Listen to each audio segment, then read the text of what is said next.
5 tips from Pope Francis for a better kind of politics. In Fratelli Tutti, Pope Francis calls for a better kind of politics, one truly at the service of the common good. Essential to a better kind of politics is the ability to foster a social love among people through dialogue across perspectives, inspiring new ways of approaching the problems of today's world, of profoundly renewing structures, social organizations, and legal systems from within. What is a better kind of politics? It means working across differences to listen to one another and connect around shared values, resulting in creative solutions for the common good. Here are 5 musts from Pope Francis that are essential for a better kind of politics in both our church and society. 1. We are a human family. We must recover the sense of belonging to a single human family. After all, we are all in the same boat. This is in stark contrast to the tendency which has become commonplace, to disengage from difficult conversations and see only our own interests and perspectives. Pope Francis challenges us. Isolation and withdrawal into one's own interests are never the way to restore hope and bring about renewal. Instead of the inclination to be concerned only with myself, my group, my own petty interests, we have to commit to overcoming every individualistic mindset and instead seek the good of all people, including those we may see as different from us. 2.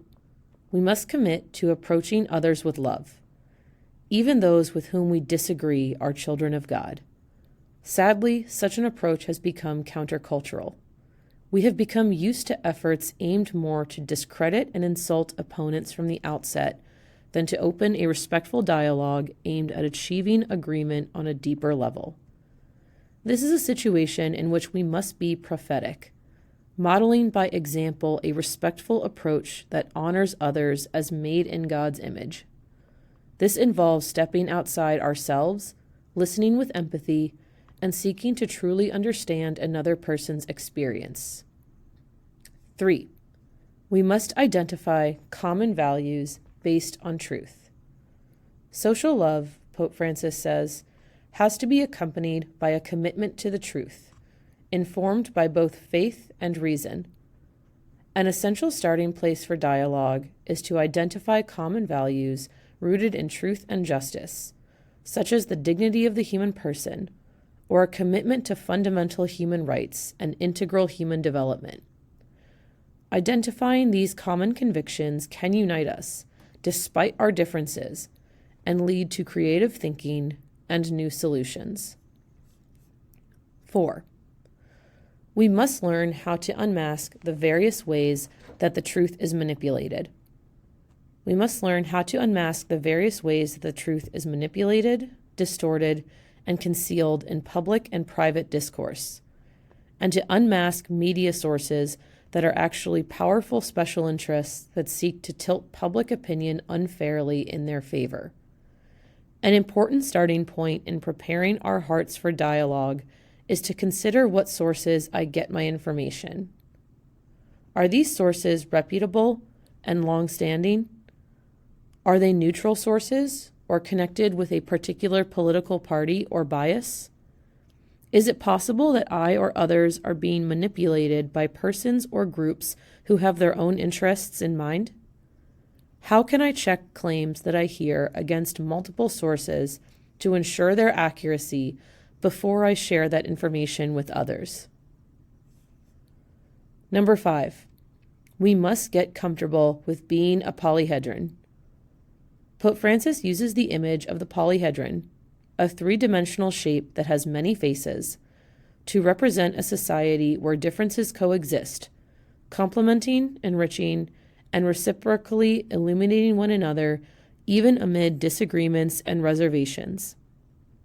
Authentic social dialogue, he writes, involves the ability to respect the other's point of view and to admit that it may include legitimate convictions and concerns, that others have a contribution to make, and that we can both be frank and open about our beliefs while continuing to discuss, to seek points of contact, and above all, to work and struggle together. In his book, Let Us Dream, Pope Francis writes that polarization results when we erroneously perceive disagreement as contradiction instead of contraposition. With the former, we create separate camps, where there is one winner and one loser. With the latter, differences exist, but they are capable of interacting in a fruitful, creative tension. In Fratelli Tutti, Pope Francis writes that we must seek to identify shared goals that transcend their differences and can thus engage in a common endeavor. We must be willing to dialogue with open hearts and get comfortable with creative tension as we hold simultaneous points of view that don't neatly fit together, but which can yield solutions focused on the common good. Dignity of the human person. In their statement on forming consciences for faithful citizenship, the Catholic bishops of the United States identify the four main principles of the Church's social teaching and apply them to some concrete issues. This is not to tell the faithful for whom or against whom to vote, but instead to help them form their consciences in accordance with God's truth as they approach this often challenging decision. The four main principles are the dignity of the human person, the common good, solidarity, and subsidiarity. They are all interrelated. This bulletin focuses on the dignity of the human person, and the other three principles are covered in 3 other bulletins in this series. Because each human person is created in the image and likeness of God, each one of us possesses innate and inviolable human dignity. This dignity is present in each person from the moment of their conception and throughout their lives. As Pope Francis has emphasized, human dignity is central to building a society in which we are brothers and sisters all. Every human being has the right to live with dignity and to develop integrally. This fundamental right cannot be denied by any country. People have this right even if they are unproductive or were born with developed limitations. This does not detract from their great dignity as human persons, a dignity based not on circumstances, but on the intrinsic worth of their being. Unless this basic principle is upheld, there will be no future, either for fraternity or for the survival of humanity. The dignity of the human person is the foundation for a moral vision of society. As we seek to imitate the Good Samaritan and become neighbor to all, we must work to protect the dignity of all, especially those who are most vulnerable. As we engage in the public square with a well-formed conscience, we worked to protect the most vulnerable, children in the womb who are in danger of abortion, while also standing in radical solidarity with mothers, building on their bond of flesh and kinship and on the network of family, neighbor, and community relationships in which they are situated. The Church actively assists mothers and their children to have a brighter future. We continue to protect the dignity of our sister or brother who is elderly, disabled, or ill by strongly rejecting euthanasia and assisted suicide. These practices are symptoms of a throwaway culture in which children of God of inestimable worth are cast aside as worthless. Likewise, we must recognize the inherent dignity of the migrant and refugee. In our country now, that means comprehensive immigration reform that offers a path to citizenship, treats immigrant workers fairly, prevents the separation of families, maintains the integrity of our borders, respects the rule of law, and addresses the factors that compel people to leave their own countries. We support the dignity of the person, created male or female. Therefore, we oppose a gender ideology that fails to recognize the difference and reciprocity between man and woman. Racism attacks the dignity of the human person by denying that we are all equally made in the image of God. So we must overcome racism in our hearts as well as in our systems and institutions. We continue to seek reform of the criminal justice system and to end the use of the death penalty. We support common sense measures to reduce gun violence. Finally, we seek to prevent and remedy any aspects of an economy of exclusion, which does not hesitate to exploit, discard, and even kill human beings, and to work instead toward an economy of communion, rooted in ethical concern. Social friendship and universal fraternity, Pope Francis writes, necessarily call for an acknowledgement of the worth of every human person, always and everywhere.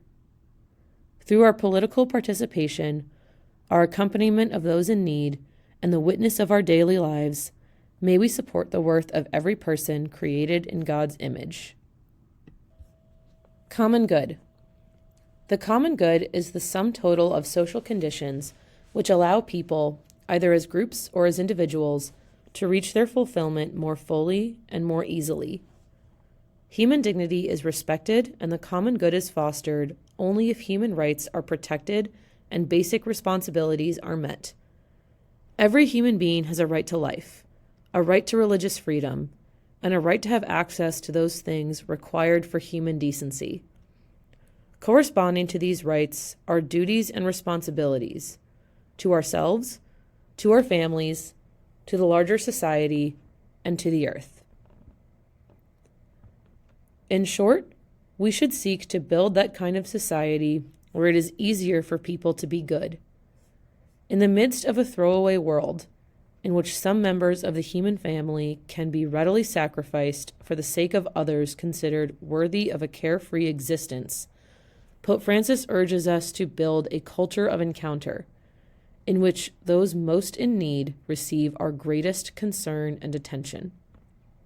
We must place at the center of all political, social, and economic activity the human person who enjoys the highest dignity and respect for the common good. As we seek to imitate the Good Samaritan, who was neighbor to all, we pursue the common good in order that every individual and all people can flourish. Marriage and the family are the central institutions of social life, the primary school of virtue, where we first experience common rather than merely individual goods, and so these institutions should be supported and strengthened.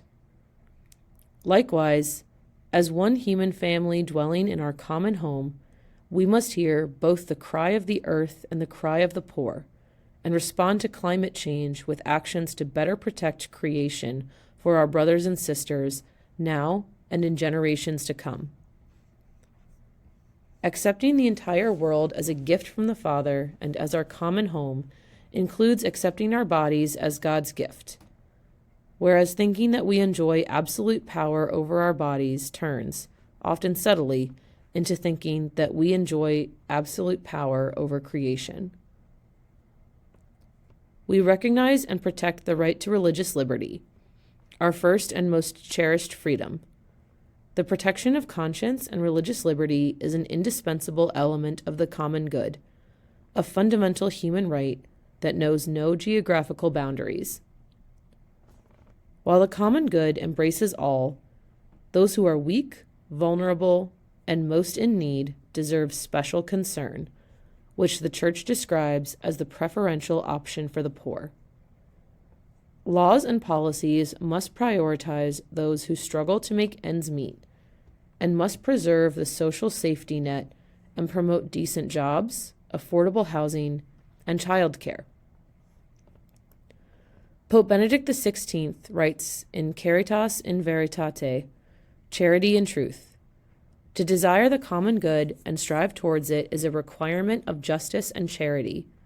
We must be attentive to the common good, juridically, civilly, politically, and culturally in the life of society. The more we strive to secure a common good corresponding to the real needs of our neighbors, he writes, the more effectively we love them.